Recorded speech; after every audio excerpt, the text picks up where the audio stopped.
ಯಾವುದೇ ಒಂದು ಸಮುದಾಯ ಸರ್ವತೋಮುಖ ಅಭಿವೃದ್ಧಿಯಾಗಬೇಕಾದರೆ ಹಿಂದೆ ಗುರು ಇರಬೇಕು, ಮುಂದೆ ಗುರಿ ಇರಬೇಕೆಂದು ವಾಲ್ಮೀಕಿ ಗುರುಪೀಠದ ಡಾಕ್ಟರ್ ಪ್ರಸನ್ನಾನಂದಪುರಿ ಸ್ವಾಮೀಜಿ ಹೇಳಿದರು. ದಾವಣಗೆರೆ ನಗರದ ಪಿಬಿ ರಸ್ತೆಯಲ್ಲಿರುವ ಓಷನ್ ಪಾರ್ಕ್ನಲ್ಲಿ ಹಮ್ಮಿಕೊಂಡಿದ್ದ ಕರ್ನಾಟಕ ಮಹರ್ಷಿ ವಾಲ್ಮೀಕಿ ನಾಯಕರ ಎಲ್ಐಸಿ ನೌಕರರ ಮತ್ತು ನಿವೃತ್ತಿ ನೌಕರರ ಸಂಘದ ಉದ್ಘಾಟನೆ ಕಾರ್ಯಕ್ರಮ ಉದ್ಘಾಟಿಸಿ ಅವರು ಮಾತನಾಡಿದರು. ನಾಡಿನಲ್ಲಿ ವೀರಶೈವ ಲಿಂಗಾಯತ ಸಮುದಾಯ ಬಸವಣ್ಣನವರ ಹೆಸರಿನಲ್ಲಿ ಸಂಘಟನೆಯಾಗುತ್ತಿದ್ದರೆ, ಒಕ್ಕಲಿಗರು ಕೆಂಪೇಗೌಡರ ಹೆಸರಿನಲ್ಲಿ ಸಂಘಟನೆಯಾಗುತ್ತಿದ್ದು, ಕುರುಬ ಸಮುದಾಯದವರು ಕನಕದಾಸರ ಹೆಸರಿನಲ್ಲಿ ಸಂಘಟನೆಯಾಗುತ್ತಿದ್ದು, ಪರಿಶಿಷ್ಟ ಪಂಗಡಗಳು ಡಾಕ್ಟರ್ ಬಿಆರ್ ಅಂಬೇಡ್ಕರ್ ಅವರ ಹೆಸರಿನಲ್ಲಿ ಸಂಘಟನೆಯಾಗುತ್ತಿವೆ. ಹಾಗೆ ನಾವು ಸಹ ನಾಡಿಗೆ ರಾಮಾಯಣ ಮಹಾಕಾವ್ಯ ನೀಡಿದ ಆದಿಕವಿ ಮಹರ್ಷಿ ವಾಲ್ಮೀಕಿ ಅವರ ಹೆಸರಿನಲ್ಲಿ ಸಂಘಟನೆ ಮಾಡಲಾಗುತ್ತಿದೆ ಎಂದರು. ನಮ್ಮ ಈ ಸಂಘಟನೆಯ ಒಗ್ಗಟ್ಟು ಹಾಗೂ ಬಲ ಯಾವುದೇ ಜಾತಿ ಮೇಲೆ ಶೋಷಣೆಗೆ ಅಲ್ಲ, ಅಂಬೇಡ್ಕರ್ ಅವರ ಮಾತಿನಂತೆ ಸಾಮಾಜಿಕ ನ್ಯಾಯಕ್ಕೆ ಎಂದರು.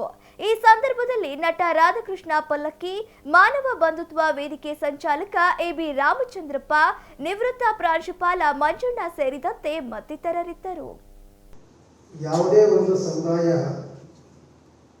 ಸರ್ವತೋಮುಖ ಅಭಿವೃದ್ಧಿಯನ್ನು ಸಾಧಿಸಬೇಕಾಗಿತ್ತು ಅಂತ ಹೇಳಿದ್ರೆ ಹಿಂದೆ ಒಬ್ಬ ಗುರು ಇರಬೇಕು, ಮುಂದೆ ಒಂದು ಗುರಿ ಇರಬೇಕು ಅಂತ ಹೇಳ್ತಾರೆ.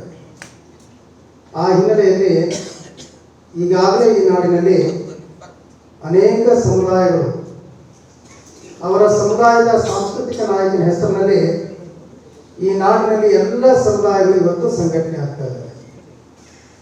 ಈ ನಾಡಿನ ವೀರಶೈವ ಅಥವಾ ಲಿಂಗಾಯತ ಸಮುದಾಯ ಬಸವಣ್ಣನವರ ಹೆಸರಿನಲ್ಲಿ ಸಂಘಟಿತರಾಗ್ತಾ ಇದ್ದಾರೆ.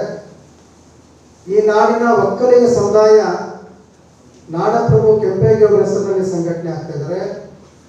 ಈ ನಾಡಿನ ಹಾಲುಮತ ಅಥವಾ ಕುರುಬ ಸಮುದಾಯ ದಾಸಶ್ರೇಷ್ಠ ಭಕ್ತ ಕನಕದಾಸರ ಹೆಸರಿನಲ್ಲಿ ಸಂಘಟನೆ ಆಗ್ತಾ ಇದ್ದಾರೆ. ಹಾಗೆಯೇ ಈ ನಾಡಿನಲ್ಲಿ ಪರಿಶಿಷ್ಟ ಜಾತಿಯ ಸಮುದಾಯಗಳು ಭಾರತ ರತ್ನ ಡಾಕ್ಟರ್ ಬಾಬಾ ಸಾಹೇಬ್ ಅಂಬೇಡ್ಕರ್ ಹೆಸರಿನಲ್ಲಿ ಸಂಘಟನೆ ಆಗ್ತಾ ಇದ್ದಾರೆ.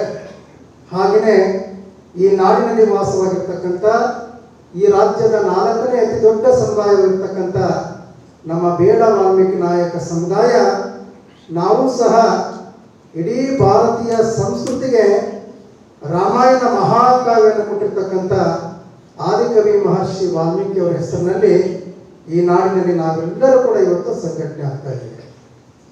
ಬಹುತೇಕ ನಮ್ಮ ಸಂಘಟನೆ, ನಮ್ಮ ಒಗ್ಗಟ್ಟು, ನಮ್ಮ ಹೋರಾಟ ಯಾವುದೇ ಜಾತಿಯ ಮೇಲೆ ಬಲಾಬಲವನ್ನು ತೋರಿಸಲಿಕ್ಕೆ ಅಲ್ಲ ಅನ್ನುವಂಥದ್ದು.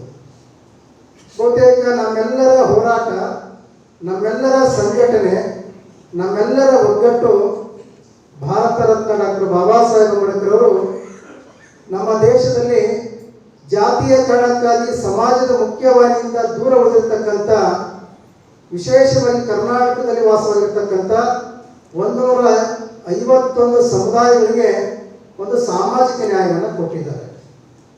ಅದರಲ್ಲಿ ಪರಿಶಿಷ್ಟ ಜಾತಿಯಲ್ಲಿ 101 ಸಮುದಾಯಗಳು, ಪರಿಶಿಷ್ಟ ಪಂಗಡದಲ್ಲಿ ಎಸ್ಟಿಯಲ್ಲಿ 50 ಬುಡಕಟ್ಟು ಸಮುದಾಯಗಳು ಇವತ್ತು ಇದ್ದಾವೆ. ಸ್ವತಂತ್ರ ಬಂದು 75 ವರ್ಷ ಕಳೆದು ಬಹುತೇಕ 78 ವರ್ಷದ ಸ್ವಾತಂತ್ರ್ಯೋತ್ಸವವನ್ನು ನಾವೆಲ್ಲರೂ ಕೂಡ ಇವತ್ತು ಸಂಭ್ರಮದಿಂದ, ಅತ್ಯಂತ ಶ್ರದ್ಧೆಯಿಂದ, ಸಂಭ್ರಮದಿಂದ ಆಚರಣೆ ಮಾಡ್ತಾ ಇದ್ದೇವೆ. ಆದರೆ ಈ ರಾಜ್ಯದಲ್ಲಿ ಬಹುತೇಕ SC/ST ಸಮುದಾಯಗಳು ಅಂತಂದಾಗ ಸಾಮಾನ್ಯವಾಗಿ ನಮ್ಮ ನಾಳುವಂಥ ಎಲ್ಲ ಪಕ್ಷದ ಸರ್ಕಾರಗಳು, ಮುಖ್ಯಮಂತ್ರಿಗಳು SC/STಗಳು ಅಂತಂದಾಗ ಬಹುತೇಕ ಎಲ್ಲೇ ಒಂದು ಕಡೆ ನಮ್ಮ ಬಗ್ಗೆ ಉದಾಸೀನ. ಕಾರಣ ಏನಪ್ಪ ಅಂತ ಹೇಳಿದ್ರೆ, SC/ST ಸಮುದಾಯದವರ ಇವರೆಲ್ಲರಿ ಸಂಘಟನೆ ಹಾಕರ್ರಿ, ಇವರೆಲ್ಲರಿ ಒಗ್ಗಟ್ಟು ಹಾಕರ್ರಿ, ನೋಡೋಣ ಒಗ್ಗಟ್ಟಾಗಿ ಬಂದು ಸಂಘಟನೆಯಾಗಿ ಬಂದ್ರೆ ಇವರ ಸಮಸ್ಯೆಗಳನ್ನ ಬಗೆಹರಿಸೋಣ ಅಂತ ಅನ್ನೋ ನಿಟ್ಟಿನಲ್ಲಿ ನಮ್ಮ ಬಗ್ಗೆ ಈ ರೀತಿಯಾಗಿರ್ತಕ್ಕಂಥ ನಮ್ಮ ನಾಳುವಂಥ ಎಲ್ಲ ಪಕ್ಷದ ಎಲ್ಲ ಮುಖ್ಯಮಂತ್ರಿಗಳು ಈ ರೀತಿಯಾಗಿರ್ತಕ್ಕಂಥ ಭಾವನೆಯನ್ನು ತಾಳಿದ್ದಾರೆ. ಆ ಕಾರಣಕ್ಕಾಗಿ ನಾವು ಸಂಘಟಿತರಾಗಬೇಕು, ಒಗ್ಗಟ್ಟಾಗಬೇಕು, ಜಾಗೃತರಾಗಬೇಕು. ಬಹುತೇಕ ಎಲ್ಲ ಪಕ್ಷಗಳು ಚುನಾವಣೆಗಳು ಬಂದಾಗ ಮಾತ್ರ ನಮ್ಮ ಮತಗಳನ್ನು ಪಡ್ಕೊಳ್ತಾರೆ.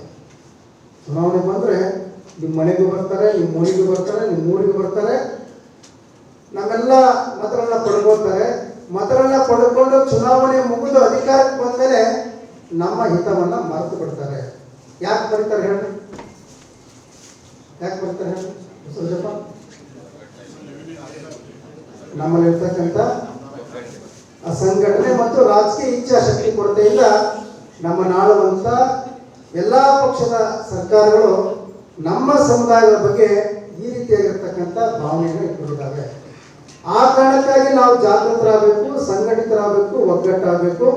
ಬಹುತೇಕ ಇವತ್ತು ಆ ನಿಟ್ಟಿನಲ್ಲಿ ಒಂದು ಹೆಜ್ಜೆಯನ್ನು ಮುಂದೆ ಇಟ್ಟಿರ್ತಕ್ಕಂಥ ನಮ್ಮ ಕರ್ನಾಟಕ ರಾಜ್ಯದ LIC ನೌಕರರು ಹಾಗೂ ನಿವೃತ್ತ ನೌಕರರ ಹಿತರಕ್ಷಣಾ ವೇದಿಕೆ ಇವತ್ತು ವಿದ್ಯುಕ್ತವಾಗಿ ಉದ್ಘಾಟನೆ ಆಗಿದೆ. ನಾವೆಲ್ಲರೂ ಕೂಡ ಮಾನ್ಯ ರಾಜ್ಯಾಧ್ಯಕ್ಷ ಹೋಗುವಂತ ಎಲ್ಲ ಜೋರಾದ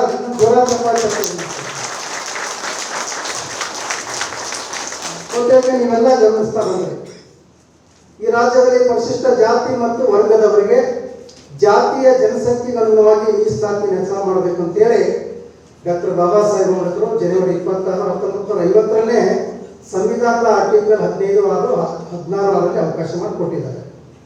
ಆದರೆ ಕೇಂದ್ರ ಸರ್ಕಾರ ಇವತ್ತು ನಮಗೆ ನಮ್ಮ ಸಮುದಾಯದ ಮಕ್ಕಳಿಗೆ, ಸಮುದಾಯದ ನೌಕರರಿಗೆ 7% ಮೀಸಲಾತಿನ ಹೆಚ್ಚಳ ಮಾಡ್ತೀವಿ.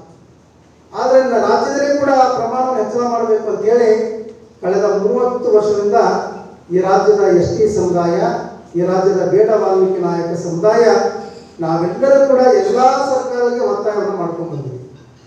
ಒತ್ತಾಯವನ್ನು ಮಾಡ್ಕೊಂಡು ಬಂದರೂ ಸಹ ನಮ್ಮ ನಾಳುವಂಥ ಎಲ್ಲ ಮುಖ್ಯಮಂತ್ರಿಗಳು ನಮ್ಮ ಮುಗಿ ತುಪ್ಪ ಹಚ್ಚೋ ಕೆಲಸನೇ ಮಾಡ್ತಾ ಬಂದರು. ಸುಪ್ರೀಂ ಕೋರ್ಟ್ ಆದೇಶಕ್ಕೆ 50% ಮೀರಂಗಿಲ್ಲ ಅಂತೇಳಿ. ಆದರೆ ಈ ದೇಶದಲ್ಲಿ ಒಂದು ಅಮೈನ್ಮೆಂಟ್ ಆಗ್ತದೆ, 105ನೇ ತಿದ್ದುಪಡಿ ಆಗ್ತದೆ. ಆರ್ಥಿಕವಾಗಿ ಹಿಂದುಳಿತಕ್ಕಂಥ ಮುಂದುವರೆದ ಸಮುದಾಯದವರಿಗೆ 10% ಮೀಸಲಾತಿಯನ್ನು ಈ ರಾಜ್ಯದಲ್ಲಿ ಮತ್ತು ಈ ದೇಶದಲ್ಲಿ ಅವಕಾಶವನ್ನು ಮಾಡಿಕೊಟ್ರು. ನಾವು ಕಳೆದ 30 ವರ್ಷದಿಂದ, ಕಳೆದ 78 ವರ್ಷದಿಂದ ಅವೇರ್ನೆಸ್ ಪ್ರಾರಂಭ ಆಗಿರ್ತಕ್ಕಂಥದ್ದು, ಜಾಗೃತಿ ಪ್ರಾರಂಭ ಆಗಿರೋದು 30 ವರ್ಷದಿಂದ. ಇನ್ನು 50 ವರ್ಷದಿಂದ ನಮ್ಮನ್ನು ಯಾರು ಕೇಳೇ ಇಲ್ಲ. 30 ವರ್ಷದಿಂದ ಹೋರಾಟ ಮಾಡ್ಕೊಂಡಿರ್ತಕ್ಕಂಥ ಈ ಸಮುದಾಯ ಬಹುತೇಕ ನಾವೆಲ್ಲರೂ ಕೂಡ ಜಾಗೃತರಾಗಿ ರಾಜನಿಂದ ರಾಜಧಾನಿವರೆಗೆ ಪಾದಯಾತ್ರೆ ಹಮ್ಮಿಕೊಂಡಾಗ ನೀವೆಲ್ಲರೂ ಕೂಡ ನಮ್ಮ ಹೆಜ್ಜೆ ಒಳಗೆ ಹೆಜ್ಜೆ ಹಾಕಿ ಆ ಹೋರಾಟವನ್ನು